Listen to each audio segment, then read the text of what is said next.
Hi hello അസ്സാം വലൈക്കും. എന്തൊക്കെയുണ്ട് വിശേഷം? എല്ലാവർക്കും സുഖമാണെന്ന് വിചാരിക്കുന്നു. അൽഹംദുലില്ലാ എനിക്കിവിടെ സുഖമാണ് കേട്ടോ.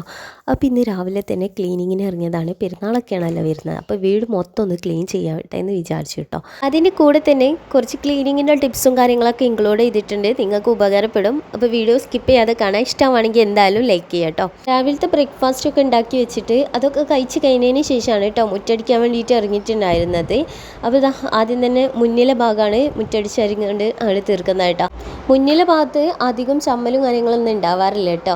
അതുകൊണ്ട് തന്നെ മുന്നിൽ ഞാൻ ഒന്നരാടം കൂടുമ്പോഴാണ് അടിച്ചു വാരി എടുക്കാറുള്ളത്. ഇതിപ്പോൾ എന്താണെന്ന് വെച്ചിട്ടുണ്ടെങ്കിൽ നല്ലപോലെ ചമ്മലായിട്ടുണ്ട്. ഞാൻ അവിടെ ഇവിടെയൊക്കെ പുല്ല് പറിച്ചിട്ടുണ്ട് കേട്ടോ.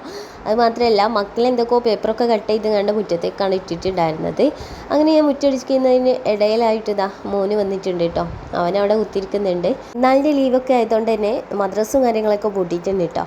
അപ്പോൾ ഇപ്പോൾ എന്താണെന്ന് വെച്ചിട്ടുണ്ടെങ്കിൽ സ്കൂളും ഇല്ലല്ലോ. അപ്പോൾ പേപ്പർ കൊണ്ട് കട്ടിങ്ങും കാര്യങ്ങളൊക്കെയാണ് കേട്ടോ. എന്തെങ്കിലുമൊക്കെ വരയ്ക്കുക, അതുപോലെ കട്ട് ചെയ്യുക, എന്നിട്ട് അവിടെ ഇവിടെ ഇടുക എന്നുള്ള ഒരു ഇതാണ് കേട്ടോ.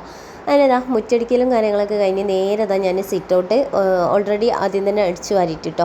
ക്ലീൻ ചെയ്യുന്ന സമയത്ത് ഡെയിലി ഇങ്ങനെ അടിച്ചാരി പോരുന്ന സമയത്ത് മാറാല കാണാൻ അപ്പം ചൂലുകൊണ്ട് തന്നെ തട്ടിങ്ങാണ്ട് പോരും കേട്ടോ. അതുകൊണ്ട് കൂടുതലായിട്ട് മാറാലയും കാര്യങ്ങളൊന്നും ഉണ്ടായിരുന്നില്ല തട്ടാൻ വേണ്ടിയിട്ട് കേട്ടോ. അപ്പോൾ ഇന്ന് ഞാൻ നോക്കിയപ്പം ഒരു മൂലയിൽ മാത്രം ഇത്തിരി മാറാല വന്നിട്ടുണ്ട് കേട്ടോ. ആ മറ്റേ ചെലന്തി വല ഉണ്ടല്ലോ അത്. അപ്പോൾ അത് അപ്പം തന്നെ ചൂലുകൊണ്ട് തട്ടിയിട്ട് പിന്നെ മൊത്തം ഒന്ന് എന്താ പറയുക അടിച്ചരിട്ടതാണ്. അത് കഴിഞ്ഞതിന് ശേഷമാണ് തുടച്ചെടുത്തത് കേട്ടോ. ഇതിപ്പോൾ നമ്മൾ ചെരുപ്പ് വെക്കുന്ന സ്റ്റാൻഡാണ്. അത് ഞാൻ അതിലെ ചെരുപ്പൊക്കെ മാറ്റിയിട്ട് അതൊന്ന് പിന്നെ പുറത്ത് നല്ലപോലെ കേക്കിങ്ങാണ്ട് വെയിലത്ത് വെച്ചിട്ടുണ്ട് കേട്ടോ. ചെയ്യുന്ന സമയത്ത് എല്ലാം ശ്രദ്ധിക്കണമല്ലോ. അതുകൊണ്ട് തന്നെ ഞാൻ നമ്മുടെ ചെരുപ്പ് വെക്കുന്ന സ്റ്റാൻഡ് വരെ കേക്ക് എടുത്തിട്ടുണ്ട് കേട്ടോ. അതിൽ കുറച്ച് ചെരുപ്പ് തേച്ച് വെക്കാനുണ്ടായിരുന്നു, അതും ചെയ്തിട്ടുണ്ട്. പിന്നെ ഈ ഒരു പ്ലാന്റ് ഞാൻ അകത്ത് വെക്കുന്നതാണ് കേട്ടോ. അപ്പോൾ അതിൻ്റെ കുറച്ച് ഇലകളൊക്കെ ഒന്ന് ഉണങ്ങിയിട്ടുണ്ടായിരുന്നു. അത് ജസ്റ്റ് ഒന്ന് കട്ട് ചെയ്ത് കൊടുത്തിട്ട് കുറച്ച് നല്ല വെയിലുണ്ട് കേട്ടോ ഒന്ന്. അതുകൊണ്ട് തന്നെ കുറച്ച് നേരം ഒന്ന് വെയിലത്ത് വെക്കുന്നുണ്ട്. പിന്നെ കുറച്ച് വെള്ളമൊക്കെ ഒഴിച്ച് കണ്ട് അത് അവിടെ വെച്ചിട്ടുണ്ട് കേട്ടോ. കുറച്ച് നേരം ഒന്ന് വെയിൽ കൊള്ളട്ടെ. ഞാൻ എൻ്റെ ഒരു ക്ലീനിങ് തുടങ്ങുന്ന സമയത്ത് ആദ്യം ചെയ്യൽ എന്താണെന്ന് വെച്ചിട്ടുണ്ടെങ്കിൽ മുറ്റടിച്ച് വരാനുണ്ടെങ്കിൽ അതങ്ങോട്ട് തീർക്കും കേട്ടോ. അത് കഴിഞ്ഞതിന് ശേഷം സിറ്റ് ഔട്ട് പെട്ടെന്ന് ക്ലീൻ ആക്കി വെക്കട്ടെ. ഞാൻ എൻ്റെ പല വീഡിയോയിലും പറഞ്ഞിട്ടുണ്ട് കേട്ടോ. സിറ്റ് ഔട്ട് എന്ന് പറഞ്ഞിട്ടുണ്ടെങ്കിൽ നമ്മളെ വീട്ടിലേക്ക് ഏതെങ്കിലും ഒരു അതിഥി വരികയാണെങ്കിൽ, അല്ലെങ്കിൽ കുറച്ച് ഗസ്റ്റൊക്കെ പെട്ടെന്ന് വരണം, അല്ലെങ്കിൽ ആരായാലും നമ്മുടെ മുൻവശത്ത് കൂടിയാണല്ലോ വരിക. അപ്പോൾ എന്തായാലും നമ്മളെ സിറ്റ് ഔട്ട് എത്രത്തോളം വൃത്തിയാക്കിയിരിക്കുന്നോ അതിനനുസരിച്ചിട്ടിരിക്കും നമ്മളെ വീട്ടിലുള്ള ഓരോരുത്തരെയും കുറിച്ചിട്ടുള്ള അവരൊരു ഇമാജിൻ ചെയ്യുന്നത് കേട്ടോ. അപ്പം ഞാൻ മാക്സിമം ശ്രദ്ധിക്കൽ സിറ്റ് ഔട്ട് എപ്പോഴും ക്ലീൻ ആക്കിയിരിക്കുക. രാവിലെ തന്നെ നേരത്തെ അതൊന്ന് തുടച്ച് ഒന്ന് അടിച്ചു വാരി ഒന്ന് വൃത്തിയാക്കി വെച്ചാൽ തന്നെ പിന്നെ അവിടെ അങ്ങോട്ട് സെറ്റായി കിടക്കും കേട്ടോ. പിന്നെ ആര് വന്നാലും നമുക്കൊരു ടെൻഷൻ ഉണ്ടാവില്ല. അതേപോലെ തന്നെ സിറ്റ് ഔട്ടിൽ നമ്മൾ കുറേ ചെരുപ്പും കാര്യങ്ങളൊക്കെ വാരി വലിച്ച് ഇങ്ങനെ ഇടുന്നതും ഒരു മെസ്സിയായി കിടക്കുന്നതിന് ഫീൽ ചെയ്യുമല്ലോ. പിന്നെ കാണുമ്പോൾ തന്നെ എന്തോ ഒരു മാതിരിയായിട്ട് തോന്നും. അതുകൊണ്ട് തന്നെ നമുക്ക് കൈയാണെങ്കിൽ ഷൂറാക്ക് ഉണ്ടെന്നുണ്ടെങ്കിൽ ഷൂറാക്കിലൊക്കെ ഒന്ന് നല്ലപോലെ നമ്മുടെ ചെരുപ്പൊക്കെ ഒന്ന് സെറ്റ് ചെയ്ത് വെക്കുക. അല്ലെങ്കിൽ ഒരു ഭാഗത്തേക്ക് നല്ലപോലെ ഒതുക്കിങ്ങാണ്ട് വെക്കാൻ വേണ്ടിയിട്ട് നോക്കുക കേട്ടോ. അങ്ങനെ ആകുമ്പോൾ തന്നെ നമ്മുടെ ആ സിറ്റ് ഔട്ടിൻ്റെ ആ ഒരു ഏരിയയൊക്കെ ഒന്ന് ക്ലീൻ ആയിരിക്കും കേട്ടോ. അങ്ങനെ ചെയ്താൽ തന്നെ നമുക്ക് ആ മുൻവശത്തുള്ള കാര്യങ്ങളൊക്കെ ഒന്ന് ഡീപ്പാക്കിയിട്ട് കൊണ്ടെടുക്കാം. ഡെയിലി ഇങ്ങനെ ക്ലീൻ ചെയ്ത് ഇങ്ങനെ പോരുന്നതുകൊണ്ട് തന്നെ എനിക്ക് ഡീപ്പായിട്ടുള്ള ഒരു പെരുന്നാളിലേക്ക് ഒരുങ്ങേണ്ട ഒരു ആവശ്യം വരുന്നില്ല കേട്ടോ. മൊത്തം ഒന്ന് എടുത്തിട്ട് അതുപോലെ ഒന്ന് അവിടെ ഇങ്ങോട്ടേക്ക് ഒന്ന് തട്ടിക്കൊട്ടി പിന്നെ അവിടെ മീൻസ് എന്താ പറയുക, റൂമിൻ്റെ ഓരോ കോർണറിൽ കുറച്ച് പൊടികളൊക്കെ ഉണ്ടാവുമല്ലോ, അതൊക്കെ ഇങ്ങനെ തട്ടി ഇങ്ങനെ പോരുകയാണെങ്കിൽ പിന്നെ ഡീപ്പായിട്ടുള്ള ഒരു ക്ലീനിങ്ങിനുള്ള ഒരു സാധ്യത അല്ല കേട്ടോ. പിന്നെ ഈ റൂമിൽ വല്ലാതെ മാറാലും കാര്യങ്ങളൊന്നുമില്ല. അതൊക്കെ ഞാൻ നേരത്തെ പറഞ്ഞല്ലോ, അതേപോലെ ചെയ്തു വരുന്നതുകൊണ്ട് തന്നെ കൂടുതലായിട്ട് മാറാലൊന്നും കിട്ടിയില്ല. പിന്നെ അധികം ഫാന് ക്ലീൻ ചെയ്യാൻ മാത്രമേ ഉണ്ടായിട്ടുണ്ടായിരുന്നുള്ളൂ കേട്ടോ. അത് നമ്മൾ ഡെയിലി എനിക്ക് ചെയ്യാൻ കഴിയില്ല. അതുകൊണ്ട് തന്നെ ഞാൻ ഫാനൊക്കെ ഒന്ന് ക്ലീൻ ചെയ്തു. പിന്നെ എല്ലാ ഭാഗവും ഒന്ന് ഇപ്പം ഈ മെഷീനായാലും ഒന്ന് മാറ്റി പിന്നെ എല്ലാ ഭാഗവും ഒന്ന് ക്ലീൻ ആക്കിയിട്ട് അങ്ങനെ പോന്നു കേട്ടോ. അതേപോലെ ഇവിടെ ഒരു മേശ വരുന്നുണ്ട്. ആ മേശയും പിന്നെ കട്ടിലിൻ്റെ ആ ചൂടും അതൊക്കെ ഒന്ന് അടിച്ചു വാരി പിന്നെ കട്ടിലിൻ്റെ ചൂടൊന്ന് തുടച്ചെടുക്കും. അങ്ങനെയൊക്കെയാണ് കേട്ടോ ചെയ്യുന്നത്. പിന്നെ ഈ ഒരു ഏരിയയിൽ ഇതേപോലെ മെസ്സിയായി കിടക്കുന്നുണ്ട്. ഇതെന്നും ഡെയിലി ഉള്ളതാണ് കേട്ടോ. മോന് മദ്രസക്ക് പോകുന്നതുകൊണ്ട് തന്നെ ബുക്കും കാര്യങ്ങളൊക്കെ എടുക്കലും അതുപോലെ ഡ്രസ്സ് എടുക്കലും അങ്ങനെ ആയതുകൊണ്ട് തന്നെ മെസ്സിയാണ് കേട്ടോ. അപ്പോൾ ഈ ഒരു ഏരിയയും കൂടി ഒന്ന് ക്ലീൻ ആക്കി എടുക്കണം. പിന്നെ ഈ ഒരു മേശൻ്റെ അടിഭാഗത്ത് പിന്നെ ഈ മാറാലൻ്റെ സംഭവങ്ങൾ ഉണ്ടാവില്ല, അത് എത്ര നമ്മൾ ക്ലീൻ ആക്കിയാലും ഉണ്ടാവും കേട്ടോ. അപ്പോൾ അവിടെയും കൂടി ഒന്ന് ക്ലീൻ ആക്കിയിട്ട് വരണം.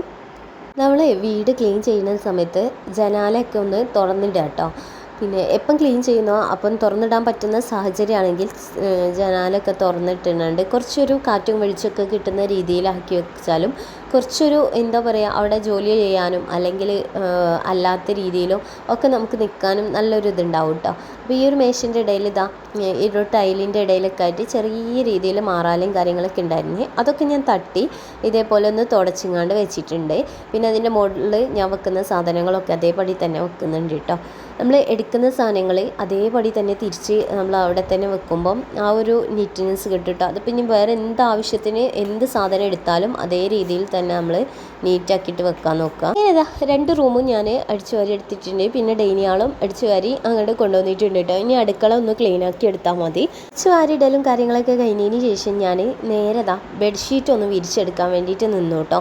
ബെഡ്ഷീറ്റ് വിരിച്ചെടുക്കുന്ന സമയത്ത് നമുക്ക് എപ്പോഴും ബെഡ്ഷീറ്റ് എത്ര വിരിച്ചിട്ടാലും അങ്ങോട്ടും ഇങ്ങോട്ടും നീങ്ങുക, പിന്നെ ആ ഒരു വിരിച്ചിട്ട പോലെ നിൽക്കുന്നില്ല, ഇങ്ങനെയൊക്കെ എന്താ പറയുക ഒരുപാട് പ്രശ്നം ഉണ്ടാവുമല്ലോ. അപ്പോൾ ഞാൻ ഞങ്ങളെ ബെഡ്റൂമിൽ ഇതേപോലൊരു കവർ വാങ്ങിയിട്ടിട്ടുണ്ട് കേട്ടോ. മോള് ചെറുതായതുകൊണ്ട് തന്നെ അടിയിലൊരു പ്ലാസ്റ്റിക് ടൈപ്പ് വരുന്നത്. പക്ഷെ ഇത് നല്ലതാണ് കേട്ടോ. അങ്ങനെ ഇത് നമ്മളെത്രോ നല്ല ഒരു പൈസക്ക് അങ്ങനെ വാങ്ങിയതാണ് തോന്നുന്നുണ്ട്. അങ്ങനെ നല്ല ക്യാഷ് ഉണ്ട് കേട്ടോ ഈ ഒരു എന്താ പറയുക ബെഡിൻ്റെ മുകളിലിടുന്ന ആ ഒരു കവറിന്. അങ്ങനെ അത് നമ്മൾ ആദ്യം വിരിച്ചിട്ടു. അത് കഴിഞ്ഞതിന് ശേഷമാണ് ബെഡ്ഷീറ്റ് വിരിക്കുന്നത് കേട്ടോ. അപ്പോൾ ബെഡ്ഷീറ്റ് വിരിക്കുന്ന സമയത്ത് ഞാൻ എൻ്റെ മുന്നേ കുറേ മുന്നേ എൻ്റെ വീഡിയോയിൽ പറയാറുണ്ട് കേട്ടോ. ബെഡ്ഷീറ്റ് വിരിക്കുന്ന സമയത്ത് നമ്മൾ ബെഡ്ഷീറ്റിൻ്റെ 4 കോണിലും ഒരു എന്താ പറയുക കെട്ടിട്ട് കൊടുക്കുക കേട്ടോ. ഷീറ്റിൻ്റെ 4 കോണിലും നമ്മൾ കെട്ടിട്ട് കൊടുക്കുന്ന സമയത്ത് ഈ കെട്ട് ബെഡിൻ്റെ അടിയിലേക്ക് വേണം നമ്മൾ വെക്കാൻ വേണ്ടിയിട്ട് കേട്ടോ. അങ്ങനെ ആകുമ്പോൾ തന്നെ എത്ര നമ്മൾ എന്താ പറയുക ഇരുന്നാലും അതുപോലെ ഇതാക്കിയാലൊന്നും ആ ഒരു ബെഡ്ഷീറ്റ് അങ്ങോട്ടും ഇങ്ങോട്ടും നീങ്ങി പോകില്ല കേട്ടോ. അതിന് ഈ ഒരു ടിപ്സ് നിങ്ങൾ ചെയ്ത് നോക്കേണ്ടി. ഞാൻ എപ്പോഴും ചെയ്യുന്നതാണ്. ബെഡ്ഷീറ്റ് നല്ല നീറ്റോട് കൂടിയിട്ടും നല്ല രീതിയിൽ തന്നെ നിൽക്കും കേട്ടോ. അപ്പോൾ ഈ ഒരു രീതിയിലാണ് ഞാൻ ബെഡ്ഷീറ്റ് വിരിച്ചിട്ടുള്ളത്. ഇട്ടയോട് കൂടിയിട്ട് വീട് ക്ലീൻ ചെയ്യാനും വീട് വൃത്തിയായിട്ടിരിക്കാനും വേണ്ടിയിട്ട് ഞാൻ ചെയ്യുന്ന കുറച്ച് കാര്യങ്ങളാണ് നിങ്ങൾക്ക് ഷെയർ ചെയ്തിട്ടുള്ളത്. അപ്പോൾ ഇതേപോലെയൊക്കെ ഒന്ന് ഫോളോ ചെയ്ത് നോക്കേണ്ടി. ഇപ്പം ഞാൻ നേരെ ക്ലീനിങ്ങും കാര്യങ്ങളൊക്കെ കഴിഞ്ഞ് ഉച്ചയത്തെ ലഞ്ചും കഴിച്ചിട്ട് നേരെ പോന്നിട്ടുള്ളത് എൻ്റെ വീട്ടിലേക്കാണ് കേട്ടോ. വീട്ടിലെത്തിയപാടെ തന്നെ ഒരു അടിപൊളി ചായ ഉണ്ടാക്കിയെടുക്കുന്നുണ്ട്. ചായ അല്ല കാപ്പിയാണ് കേട്ടോ. പാല് നല്ലപോലെ തിളപ്പിക്കാൻ വെച്ചിട്ടുണ്ട്. അതിലേക്ക് കുറച്ച് ഇഞ്ചിയും ഏലക്കായും കൂടിയും ചതച്ചെടുത്തിട്ടുണ്ട്. ആവശ്യത്തിനുള്ള പഞ്ചസാരയും ചേർത്ത് ലാസ്റ്റ് പാല് നല്ലപോലെ തിളച്ച് വരുമ്പോൾ കുറച്ച് പിന്നെ നമ്മൾ കാപ്പിപ്പൊടി ഉണ്ടല്ലോ അതും ചേർക്കുന്നുണ്ട് കേട്ടോ. അതൊക്കെ ചേർത്തിട്ട് നല്ലപോലെ തന്നെ ഈ ഒരു കാപ്പി നല്ലപോലെ തന്നെ തിളപ്പിച്ചെടുക്കണേ. എന്നിട്ട് പിന്നെ നമ്മൾ ചായയൊക്കെ കൂട്ടിയിട്ട് കഴിക്കുകയാണ് കേട്ടോ.